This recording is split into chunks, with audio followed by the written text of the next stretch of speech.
From the National Press Club in Washington, D.C., welcome to The Kalb Report.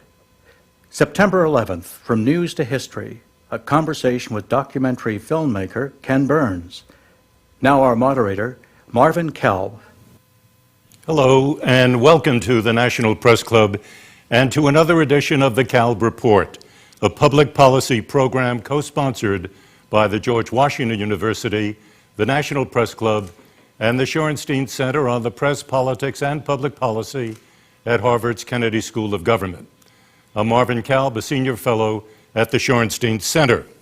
This edition is called 9/11 From News to History, and my guest is Ken Burns, a documentary film producer, often considered America's most popular historian. This program is being carried live by Washington Post Radio and by XM Satellite Radio. It will also be seen on New England Cable News, and Oklahoma Public Television will make it available to public television stations around the country. We are underwritten by the Ethics and Excellence in Journalism Foundation. We gather at a time when the nation is commemorating the 5th anniversary of the 9/11 terrorist attacks.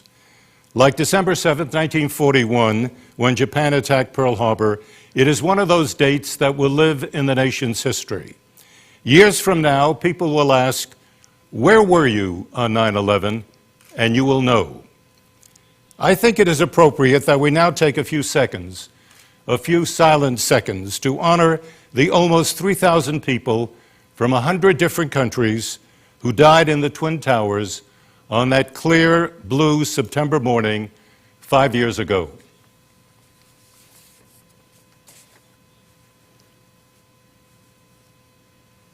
On this 5th anniversary of 9/11, our guest is not a journalist who covered the event, but rather someone who years after the event covers it in his own way. For more than 25 years, Ken Burns has cast his special lens on American history. By my count, he has done 18 documentaries. 3 more are in the works. He has done 3 short films. He's won just about every award. Not bad.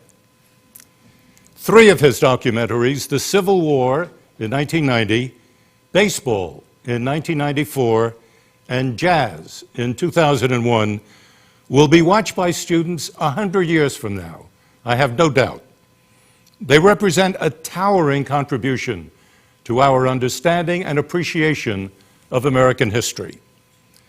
The historian Stephen Ambrose, sadly no longer with us, once said, "More Americans have gotten their history from Ken Burns than from any other source." Author Gary Edgerton said that Burns has democratized American history, making it relevant and compelling for everyone. Historian Shelby Foote said that because of Burns's work, quote, "People are relieved to find that history is a live, living, jumping thing." I love that. I love that quote. Jumping thing. Burns himself has said that history had become castor oil, dry dates and facts and events. "I'm an emotional archaeologist," he said. "I'm interested in making fluid those dry, dusty things." Ken Burns, welcome, and wow is all I can say. So it's 9/11. When do you think you'll take on that issue? I'll definitely do it. I'm sure of it. I think you need 25, or I need 25 or 30 years. I don't want to scare off all the people who are doing, I think, very interesting and necessary things now as we attempt to sort of digest this thing. But I think you need 25 or 30 years. It's the funny thing, well, you think that the past is fixed. It's our future that's unknown and malleable.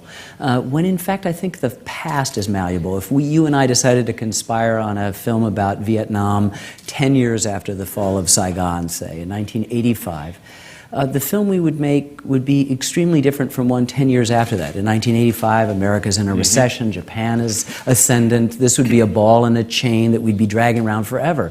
If we made it in 1995, after the first Gulf War and America in the largest economic expansion, Vietnam would have an importance and a centrality, but the film we'd make would be very different. It would no longer be that dark cloud that would be following us around. And if we'd waited till 2005 with September 11th still with a significant half-life, that would again influence how we saw Vietnam. So I need to have a few of those decades pass so that the kind of judgments that I like to make, historical judgments, informed judgments, benefit from the triangulation of the passage of time.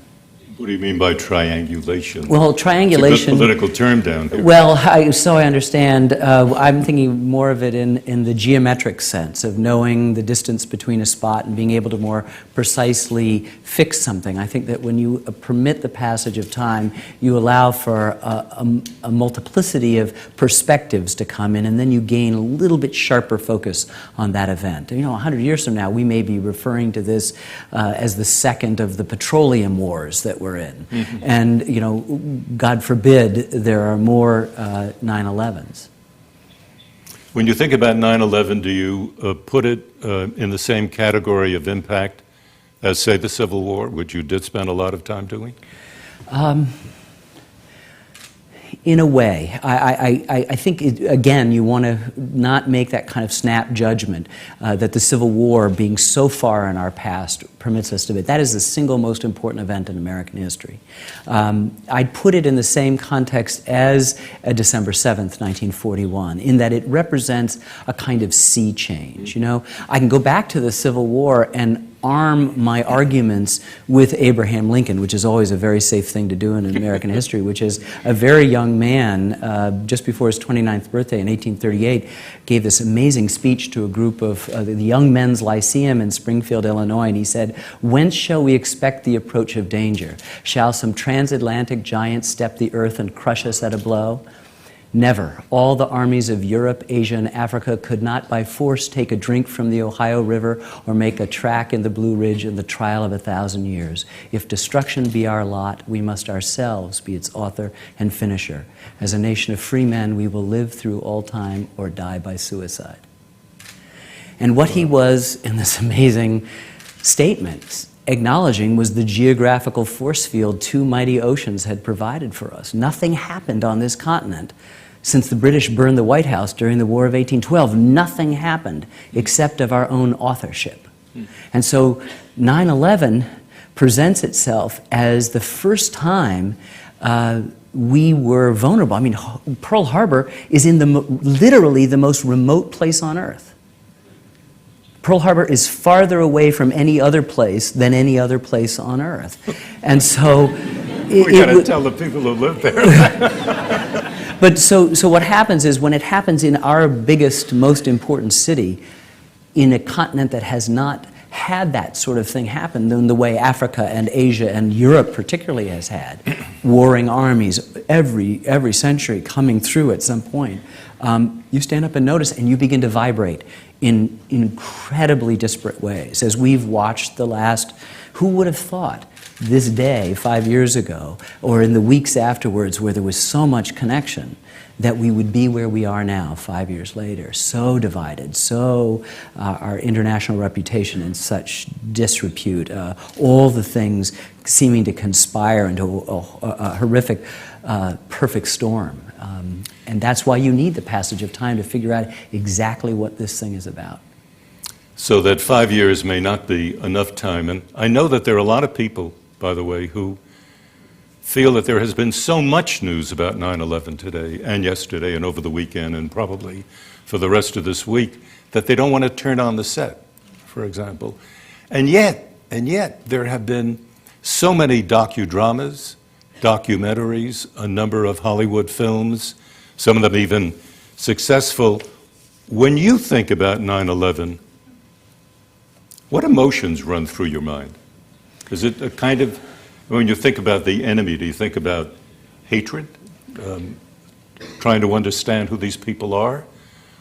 What's flipping through your mind, the story? Well, the first thing that your question prompts is where I was in New Hampshire, in my office, and someone said, turn on the TV set, and I turned it on in time to watch the second plane go in, and then my house became a kind of clearinghouse of other people coming in and much weeping and gnashing of teeth. And I remember pacing up and down and saying, the idea is indestructible. The idea was indestructible. I had absolute confidence in that first day that you couldn't do anything to us because the idea was so, of us, was so important. And so I think that amidst all that grief and suffering, and I'm very happy to say that we're dealing with it again.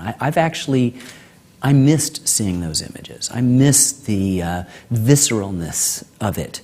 And I want to be reminded. I think that we have in our media culture that is soothed by so many subtle sirens that we miss an opportunity to reinvigorate that which we shared in common not that long ago, which was so unspeakably horrible. So I think I had a sense of the strength of my country in the midst of this clear fragility, but also a desire to also keep it front and center, which I'm not sure we've done. And I noticed that. Lots of people, I don't want to turn on I don't want to talk about it, I don't want to see United 93, I don't want to see the Stone film, I don't want to see, ABC put on a docudrama last night and again tonight. And I was wondering what your view is about the value of a docudrama of that sort. I don't know whether you've seen it. I didn't see it. But widen the lens for a moment then and not worry so much about the ABC docudrama, but the idea of a docudrama, does it have value in American culture today in terms of broadening the audience and making more people aware of what it is that happened, even if the information itself may not be absolutely accurate? Yes, I don't like docudramas for something that I would do. I really try to eschew as much as possible any kind of reenactments within the films that we do, trusting as much as I can. There have been some exceptions to the archival evidence as the best way to tell the story, and certainly not to embellish or change things. But I have, in the course of my life, been corrected by so many wonderful I think of the Cuban Missile Crisis one, which was so expertly done, and I'm sure and I know took many liberties with the transcript, if one could be said to exist. I think they have an important place. We use drama all the time to help us come to terms with lots of things. So I don't want to proscribe anything. I just know what I'm comfortable with in terms of when you would approach a subject and how you would approach it. But I think that the glories of our system is that we are allowed all these varieties of expression. So how would you define the difference then between a docudrama and a documentary and the value of each? Well, a documentary is going to be based entirely on fact, and hopefully it's going to be entertaining. That is to say, the same laws that apply to successful drama apply to a documentary, these Aristotelian poetics that we were force-fed in high school.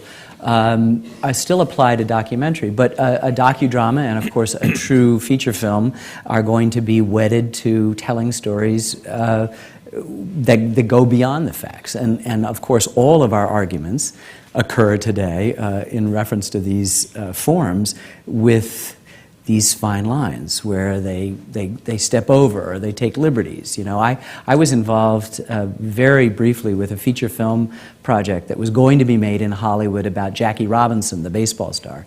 And I finally walked away from it because everything that I thought that was interesting in the scripts were already in the documentary that I had made, and everything that I thought was bad was stuff that the screenwriters felt compelled to make up and was by no means as interesting as the remarkable life of Jackie Robinson. So for me, any deviation from what actually happened, I think actually robs it of drama and may appear to be shortcuts, or in the case perhaps of this recent docudrama that everyone's so upset about, an attempt to change the perception of what actually went on.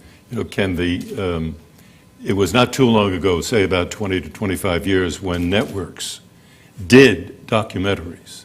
They really did. And they did. And it was quite amazing, and some of them were quite good.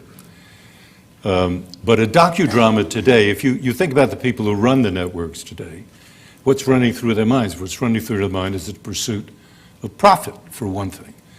So if you can do a docudrama, it's more exciting. You can always put a disclaimer every half hour Based on saying, true facts. yeah, exactly. Exactly. So when you think about the networks today, no documentaries, but many docudramas, what does that tell you about the networks and where they are? Well, I think it's where they've, with the exception of that fine tradition which their news organizations used to have, as you said, of creating documentaries, the white papers, CBS reports. I mean, I still look at Harvest of Shame. Absolutely. It's one of the great documentaries ever made about migrant workers in California, and it should be on everybody's must-see list. And this was brought out of a news department. They don't do it. I think we're in a dangerous situation. We perceive right now how dangerous our world is, and yet we are prepared to fiddle while Rome burns. We're confident that we don't need to know about our enemies. We can just paint them in the broadest strokes as our enemies, and then we can go back to so-called reality programming, which is not, or to these distracting dramas that even when they deal with real events often find a way to change and alter the dimensions of it. It is we are in a, what 9/11 told us 5 years ago is that we are in a particularly critical moment in our history, not unlike December 7th, 1941, and we need to get at it, to know our enemy, to figure out how to best approach it, and we're not doing. You know, I'm working on another project on the history of the national parks. And Franklin Roosevelt, as he took office, had a dream. He thought, you know, of the alphabet soup of all the New Deal programs that he thought of. He was interested in creating what became the Civilian Conservation Corps. He thought it up. It was his idea. And his great Secretary of the Interior, Harold Ickes, that old curmudgeon, made it happen. But within 3 months, they had 1,000 camps, employing essentially 300,000 human beings who were sending money back to literally helping millions of other people. We could not get a trailer to New Orleans in 3 months. And I think that bespeaks, I mean, I'm not holding the networks and their abandonment of documentary and into docudramas responsible, but they can be seen as symbolic of a huge kind of sea change away from what I think is important. And this has happened in industry and every other place, and distracting us from the job at hand. So we have a government that's got trailers sitting in Hope, Arkansas, of all places, and they can't get to New Orleans where they're needed within 3 months. Wonderful quote here. You once said, "Each film I have made asks one deceptively simple question. Who are we Americans as a people?" Now, after the Civil War, for the purpose of this, who were we after the Civil War? After the event of the Civil War, we were a country that had paradoxically divided itself in two in order to actually become one. We used to say before the Civil War, when speaking about our country, that the United States are plural. We saw ourselves as a collection of things, states. In fact, when Robert E. Lee was offered the head of the Union Army by Abraham Lincoln, he said, he turned it down, he said, "I cannot raise my sword against my country," by which he meant his state, Virginia. After the war, we said the United States is, which is ungrammatical. And we say the United States is. You would never say these group of people is. Very handsome and beautiful. But it made us a one thing. And in order to become a one thing, we had to go through an intensely personal and psychological, as well as civic and military and political division, really just torn completely on the bias. Within that same context, who are we as a people now, 5 years after 9/11? I think that we are a people that have had reinforced in our outer life, but also, I'm sorry to say, in a kind of inner life. That is to say, a broader civic and psychological dimension. We are dialectically preoccupied. Everything in our environment tells us that we're one thing or another. We're male or female. We're black or white. We're young or old. We're hip or not. We're something or the other. And so we, like the Sorcerer's Apprentice, sort of divide and divide and divide endlessly and insanely into a bunch of independent agents. We see this in our political system, in the Congress, which doesn't have the same sort of loyalty. There's independent operators. We see it in our own lives. There's a channel for anything we want to do. You can do something, and we rarely come together. And what happens is we come together on a 9/11, and it seems to be a tragedy that brings us together and not other things. We have more in common than we have apart, but we actually can be convinced to be consumer animals if we're told what we're different. So my daughters need different things from me. My very young baby will need different things than them, and so it's all about division. I think that's the greatest danger right now. And Lincoln's still right. That is to say, we will die by suicide. Well, I'm wondering, what does that mean for the United States right now? Are we capable any longer of being a melting pot? Yes, I think it's all still there. And what happens is that you can look to 9/11 and the first weeks and months after that for exactly what's always been possible. People would say, I've never been to New York, but I'm a New Yorker. That's all in us. We have that ability. We yearn for community. We yearn for community. We wish to be together. Nobody wants this. It's just that there's certain exigencies out there, same decisions that move distinguished, honorable news divisions out of the documentary business and into infotainment. That's explainable by money. That you just want more money, so you do it that way. I think a lot of it is explainable by money, and this is the country that sort of went after that almighty dollar, and it's been a wonderful thing. Our inventiveness, our restlessness, our curiosity, our drive, our hard-workingness are all born out of the immensely pleasurable act of making money, and then we shouldn't deny that that's not a good thing. Right.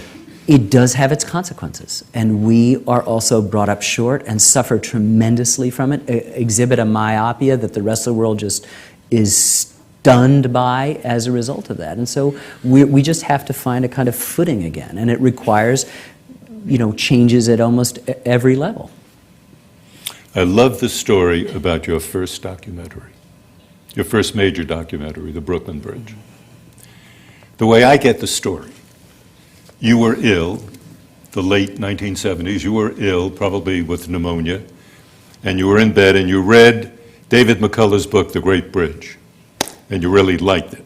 And you were struck by the idea of doing a documentary about the Brooklyn Bridge. So when your roommate came home that night, you said, hey, we're going to do the Brooklyn Bridge. And he is quoted as saying, you're sick, you're delirious, you're crazy, go back to bed. Yes. Did he actually say? He did indeed, and there was actually two of them. My two partners. One was the roommate, and they were both partners in my company that we just started. We were starving.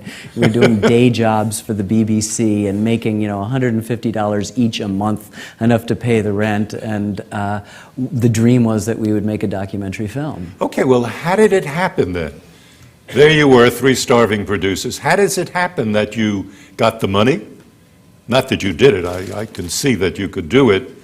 How did you get it on PBS? How did it happen? It was just, first of all, we had been trained by still photographers at Hampshire College who had inculcated in us a sort of a love and respect for the power of the still image to convey complex information. So we knew that I felt that we were sort of wound up to do something of my love, which was history, completely untrained. I'd never taken a course in history in college except Russian history. And the last time I took American history was, 11th grade when they hold a gun to your head and say, take American history.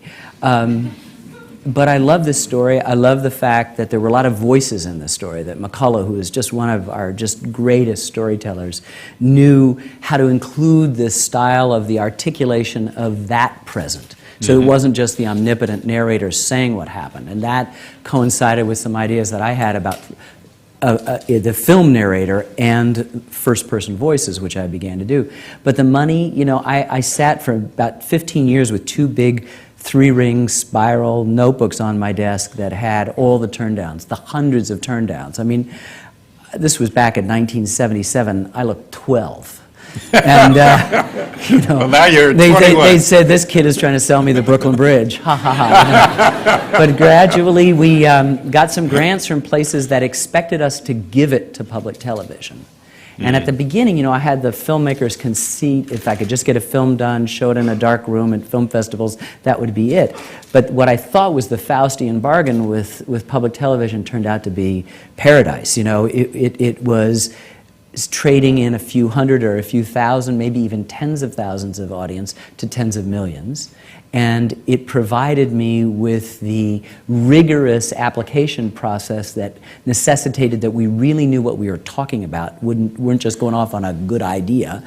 And then we made a good film and sort of blazed some new ideas with the use of still photographs, with the use of first-person voices and sound effects and music and things like that. And people responded, and we had an instantaneous barometer, which was all of a sudden this network that had barely been interested in what we were doing and hadn't supported it in any way. We'd had to raise the money from foundations and granting agencies that required us to give it to public television, as we still do.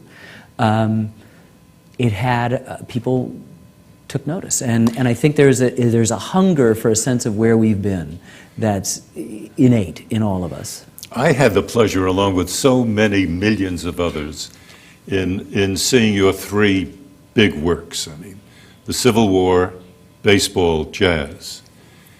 And my strong feeling is that running through it all is one powerful underlying theme, and that is the effect of racism in America. Am I right about that? Absolutely, absolutely. How did you get to that? What was in your head? I never sought it out, but I don't see how you can't be seriously interested in how our country ticks. That is to say, asking the who are we question without bumping into race at almost every juncture. We are founded by an amazing creed, which you could say, if you had to boil it down, went to the second celebrated sentence of the Declaration of Independence. We hold these truths to be that all men are created equal. Now, the guy who wrote that happened to have owned more than 200 human beings as he wrote that. Never saw the hypocrisy, never saw the contradiction, and never once made an effort to free them within his lifetime. And yet, and therefore, set in motion symbolically and literally an American narrative that would be both bedeviled but also ennobled by a question of race. So you bump into it, of course, in the Civil War, because you ensure that you're going to have a civil war if you think you can go along in a country that is proclaiming to the world the natural liberties of everyone, except for the people who are bringing me my tea right now and permitting me the time to think these great thoughts. That's a huge contradiction. Baseball we saw as the sequel, because here's this broad social institution that everybody participated in, and the first real progress in civil rights since the Civil War, since the collapse of Reconstruction after the Civil War, is Jack Roosevelt Robinson, the grandson of a slave, taking his place at Ebbets Field in 1947, before Martin Luther King, before Rosa Parks, before lunch counter stuff, and then the genius, you begin to realize that the real story of America is some interplay between personal and collective ideas of what freedom means. Mm-hmm. So what you begin to understand is that the genius of our country has to do with improvisation, a certain fluidity that we created here that Europe didn't have, for example. So the people who are going to be unfree in a free land, we're going to have to improvise that much more, because they're living in a startling contradiction.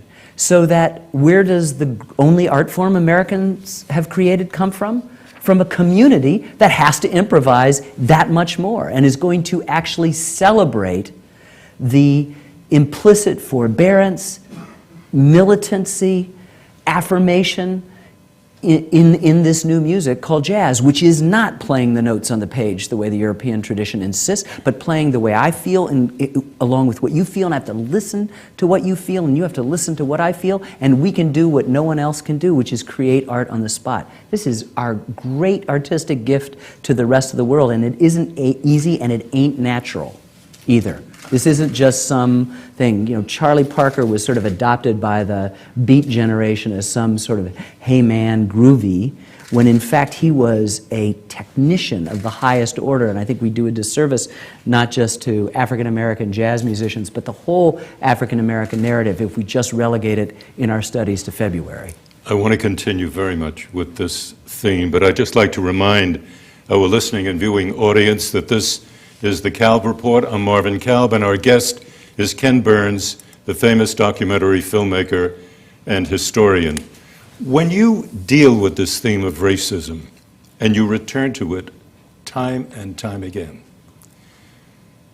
are you doing that in an effort to transform this country?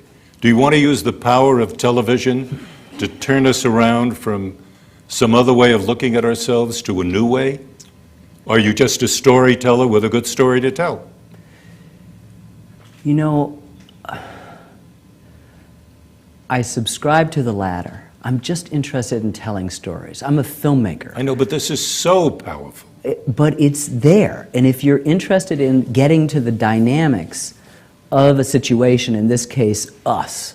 I mean, if I want people to see their country in the same sympathetic and personal ways that they see the lives of a close friend or a family member, so that, for example, the Civil War becomes the traumatic event in the childhood of our country. Very much true. You're always bumping into race. I do not go and seek it out, but it will come up and be there and talk about it, and it's very interesting. I get a lot of hate mail. Saying what? Just saying, you know, that exhibiting the racism that has always been present in the world, and racism is that horrible flip side of the love of one's own. So there's a great deal of suspicion of other people. Color makes a very easy and convenient rationale for why someone is different and therefore bad, other, the enemy. And I think that what the films do, and I'm not overtly political in my films, but I do celebrate the notion of that second sentence of the Declaration, so I'm intolerant of intolerance. And you're a patriot, really. Well, I don't know how you could pay lip service to it. How could you love your country without loving what it stands for? And what it stands for are some incredibly powerful ideas of which we have yet to fully live up to. That's good news, too. And we can be as self-critical, and I am, as anyone. We've still made greater progress in race than any other country on earth. You know, we've tolerated European countries denigrating us for this abysmal racial record which we have, which is terrible, but without them ever engaging their own equally, even more abysmal record. So, you know, we work hard at it. And to get back to your question, I think that the point is to tell good stories, but of course you want to change people's minds. Of course you want to remind them. It's just what Jackie Robinson did. You know, after a while, if you're a racist Brooklyn Dodger fan, it's hard to stay mad at Jackie Robinson. He's winning you games. He's stealing home. That's a great thing.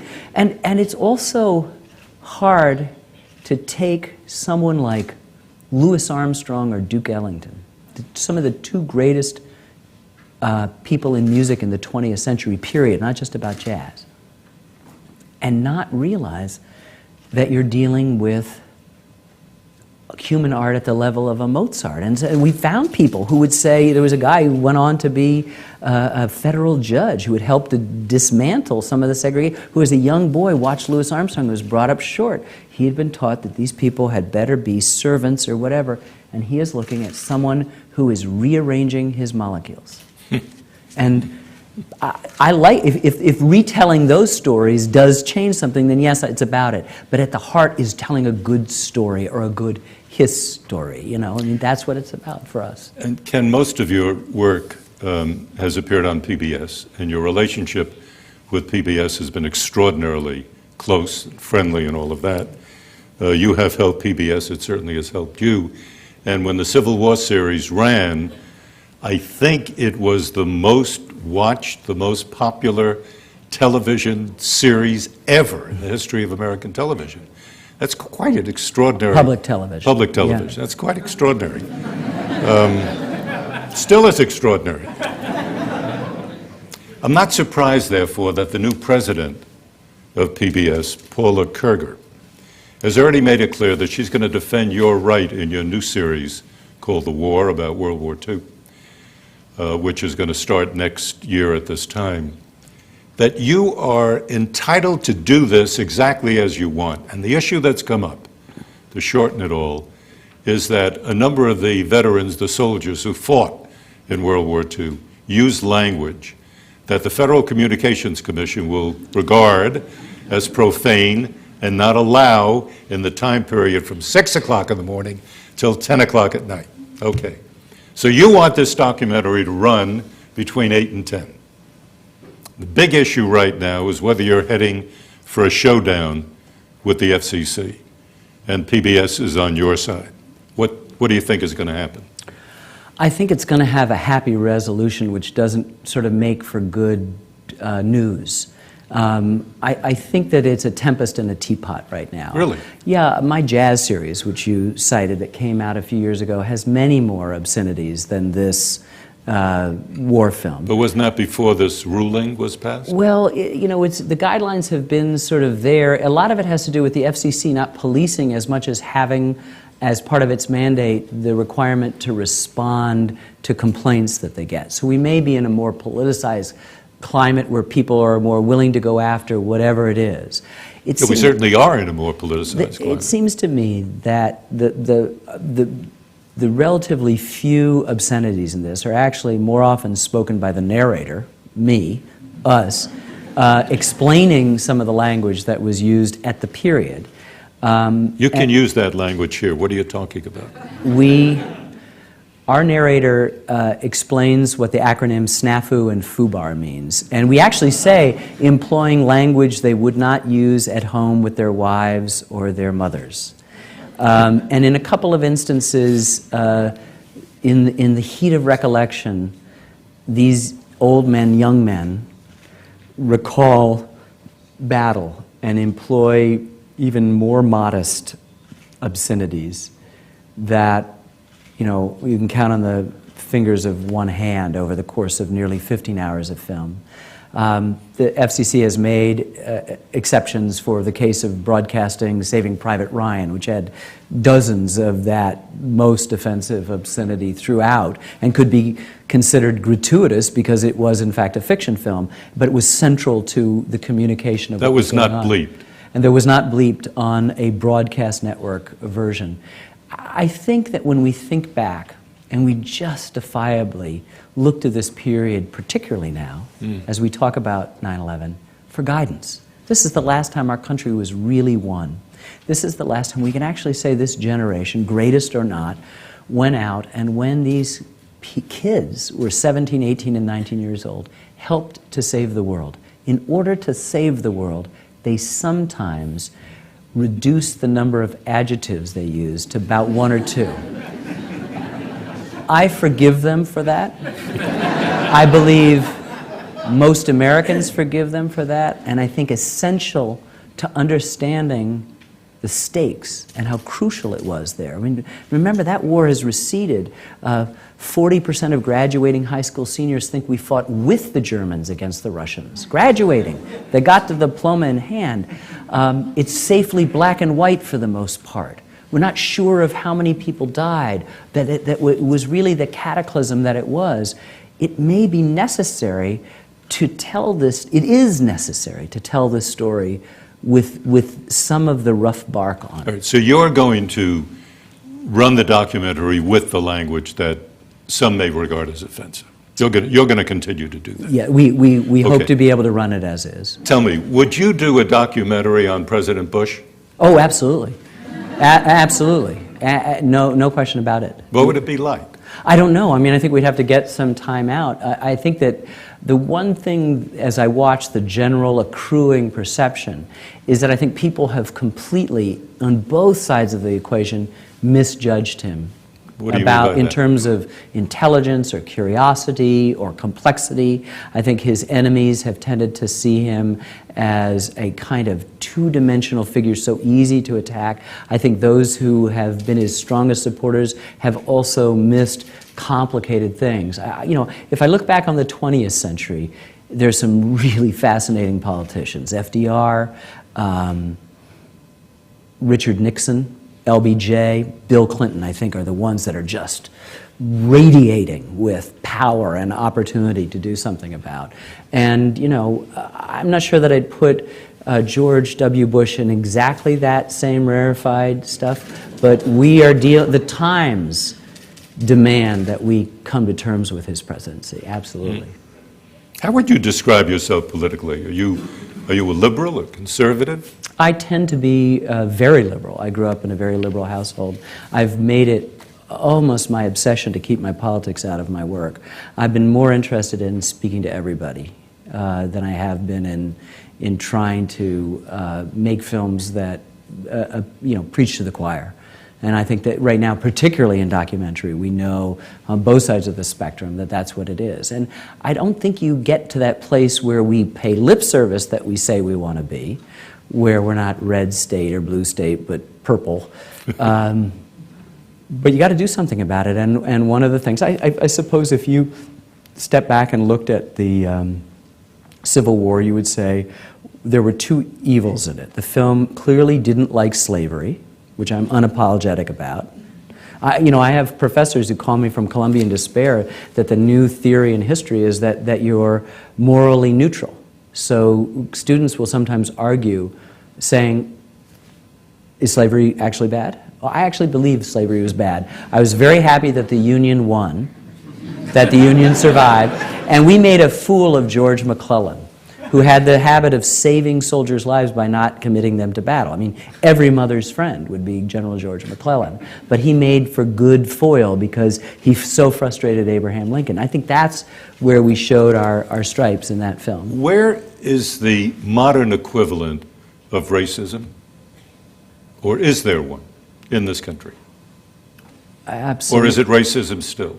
Oh, it's racism still. I mean, there have been changes. Look, we have an African-American Secretary of State, and she's a woman, and she replaced a man, and we don't talk about their race, which is a tremendously good thing. Really, really good thing. But, I think it was Chris Rock who said, you wouldn't change, I'm a millionaire, and you wouldn't change your life from mine in 1 second. I mean, housing, jobs, wages. We had the Senate Majority Leader at the 100th birthday of another senator saying that if he had been elected president, our country would be a better place. And that senator, Strom Thurmond, ran on a segregationist Dixiecrat ticket. I mean, to tell me that's not there, you can't, Thomas Jefferson is rightfully criticized. I made a film about him for this sort of scientific racism in some of the chapters of Notes on this in the state of Virginia about, blacks are different because of this and that and the other thing. You can go to almost any bar in America and hear that version with only 1 or 2 drinks. You don't have to be as far gone as Mel Gibson to get that stuff out. Yeah, no, it's there. It is there, and I'm so surprised at the anger that people say we've solved that problem. We've solved that problem. We have not solved that problem, and it's going to be with us for as long as we have a country, and I for as long as we have and I think it's endemic in human beings, and so I think it becomes one of the requirements of civilization. Like we speak about liberty requiring a kind of eternal vigilance, we will have to constantly be working on ourselves to resist impulses that we can, just for the sake of brevity, so we don't last as long as one of my documentaries, racism, that we resist the impulse to distinguish based on the color of the skin, or in the American situation, on African Americans. Is anti-Semitism in Europe similar to what you describe as racism in America? I don't think so, because I think, as I understand it, and I'm so parochial in my own interests that I'm a complete amateur here, but just in my own observations now, what little I know about it, it's too complicated. Anti-Semitism, African Americans were never a hugely important financial manifestation within a country that can set up tensions of jealousy at the financial level. So it's different. We have a psychosexual conversation going on with African Americans. Minstrelsy was this peculiar dance. How interesting that the people you despised, you would suddenly dress up as and paint your face as. It was the ultimate in degradation, but embedded in it was a curiosity and a sense that I might have a life that was different, perhaps freer, something else.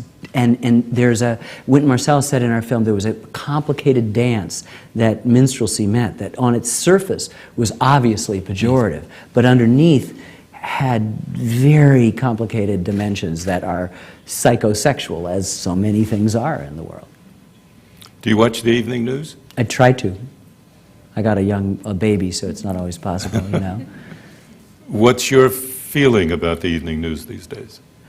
You know, I always read about its demise and how with cable news it's dispensable. I still think, and it may just be a kind of old-fashioned romantic who was born, I remember very much my father introducing it to me, just like my father introduced reading newspapers to me. And that was an important part of growing up and connecting, obviously, with my father, was watching the news and being aware of a world beyond me. I remember the anxiety I felt at the fire hoses and the dogs in Selma, and was hugely influential, obviously, as I grew up in things that I was drawn to. Yeah, I think it's important. I've tried to make my now nearly grown kids watch the news with me if we're all together and talk about it and think about it. What changes have you noticed in the evening news? I mean, right now we're in a period of enormous change. The anchors are changed, for example. I don't think it's, this will sound sort of conservative. I don't think it's so changed that much. Obviously, there's more infotainment going on that I was reading in the Times today that people were decrying the fact that Katie Couric was talking about Tom Cruise's baby pictures, but, they're all doing that. I think it's essentially the same. I covered Watergate. I studied all 3 nightly network broadcasts when I was in college in Watergate. And the paper that I wrote, which was devastating in its excoriation of speculation and leading stories and not having much to go on or regurgitating what the New York Times or, more importantly, the Washington Post had just said that day, was there, and it doesn't seem that different. I think we've actually got some fairly good folks working pretty hard in conditions that don't favor them anymore. That is to say, you don't have an Edward R. Murrow who's been given a kind of his own bailiwick, the way I think Murrow had, at least for a while, and exploring all aspects of journalism. I think it's now constrained by monetary issues, by this intrusion of a celebrity culture. The greatest creeping danger in our country is this love of celebrity.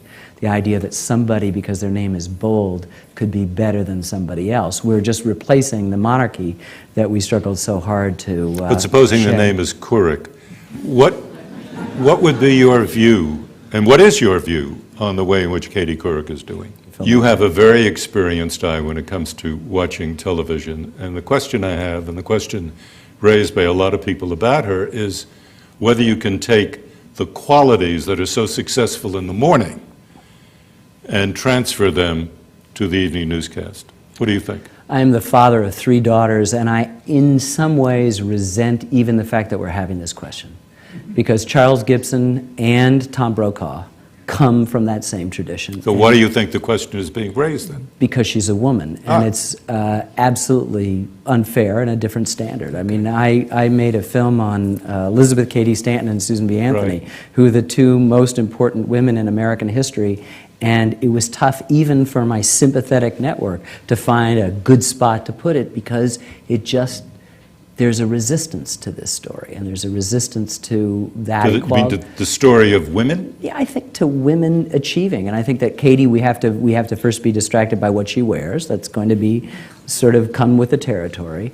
We never talk about your tie or my tie. Well, mine's beautiful. Yours is very beautiful. I really, it's very lovely. But this ensemble and what we chose to wear, but that's there, and even the most serious of critics note these sorts of things, and that you're already starting off. And once again, I think we're dealing with a kind of psychosexual thing, which is, can we receive even in this perhaps now over-the-hill, past its prime, seminal nightly news period, can we receive this from a woman and not the avuncular Walter that we all need to get our good and bad news from? And my answer is, of course we can, and yes, she'll do right. terrifically. I totally agree with you, by the way. In the few minutes that we have left, tell us a little bit about your new documentary that will be out next year, The War. We have been working... What are you trying to do with it? I'm trying to tell... You know, when I decided to do the Civil War, I told my dad, and he said, "What part?" And I said, "All of it." And he just walked out of the room and shook his head, much like my partners on the Brooklyn Bridge. We're trying to tell the entire story of the Second World War from an American perspective. We've further limited the story by having most of the people that we follow be from 4 geographically distributed American towns: Waterbury, Connecticut, Mobile, Alabama, Sacramento, California, and a small farming community in southwestern Minnesota called Laverne. We get to know these towns, the warp and woof of them, and we get to learn their young men and the people they'll leave behind, and then we follow these young men into hell. Is racism part of this? Of course it is. Of course it is. Because In what we had way? a segregated armed forces. We interned Japanese Americans and then later asked and classified them as enemy aliens, and then later asked them, as the casualties mounted, to volunteer for combat units, specific combat duty, which they did and performed bravely. It's a complicated story of the country where, paradoxically, by doing an entirely bottom-up story, we're not disinterested in Franklin Roosevelt, we're just not going to go into that window at the White House and worry about what he's thinking. We're worrying about the ordinary, so-called ordinary people that fought the war, that were able to actually pin down that much sure, I believe, and you'll be the judge of it, the course of the war, the major battles in the European and the Pacific front, and understand their simultaneity, because you've got somebody from Waterbury who's fighting in a trench not too far away from somebody from Mobile in Saipan. At the same time, one guy from Waterbury is still out of breath from having landed at Omaha Beach, and you can understand these things are going on, and the success or failure or some middle ground of all of those feeds into the larger picture of what's happening. Ken, did you learn anything new in trying to do the war documentary series? I don't ever make a film about something I know about. I thought I was when I was doing baseball, and about 3 weeks in, I realized I knew nothing. That's part of the problem. Sometimes people when people tell you what they already know, there's nothing really exciting about it. When they share with you what they've just discovered, then all of a sudden you have that extra enthusiasm that could come in from that, and I'm interested in that. I've thrown myself for the last 6.5 years with some extremely talented coworkers into trying to figure out the Second World War from this perspective. Why did you want to deal with the Second World War? Well, why not the Korean War, for example? This is the Vietnam War, this is the greatest, which tore this place apart. Greatest cataclysm in human history is a very big story that people who are interested in stories like to tell, which is why we come back to the Second World War. I was afraid that it was being sort of covered up with that sort of, the good war thing. There's no such thing as a good war. Our first chapter is called A Necessary War. This was a necessary war. And it reverberates, of course, to the present time as we debate what is necessary and what is not. Iraq a necessary war?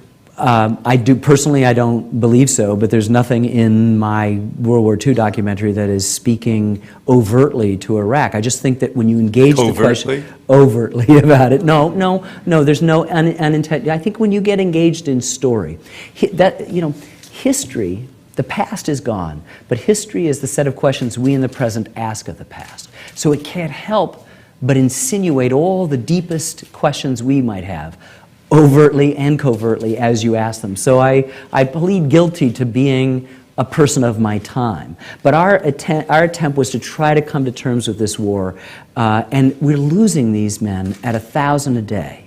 The kids, 40% think we fought with the Germans against the Russians. Clearly, all this plethora of stuff is not providing the context, other stuff, books and movies and things like that. And, the wonderful opening scene of Saving Private Ryan, if you stop the camera at the end of that landing and said, what day is it? Where are we? Who are we fighting? What is the consequence of this day? Who are our allies? What is the enemy? A majority of Americans, not just don't blame it on high school kids, wouldn't know. wouldn't know. And these men are now in their late 70s, early 80s, and they are passing from the scene. So we wanted to say, you know that guy you had Thanksgiving with, old Uncle so-and-so? He may have done something when he was 17 and 18 years old, which was crucial to why we have the luxury to be concerned more with what deodorant, cars, blue jeans we wear than where Fallujah is. I am so sorry that our time's up. No. It is. I'm really so sorry. I talked too much. No, you didn't at all. I'd like to thank our co-sponsors, the George Washington University, the National Press Club, the Shorenstein Center on the Press, Politics, and Public Policy at Harvard.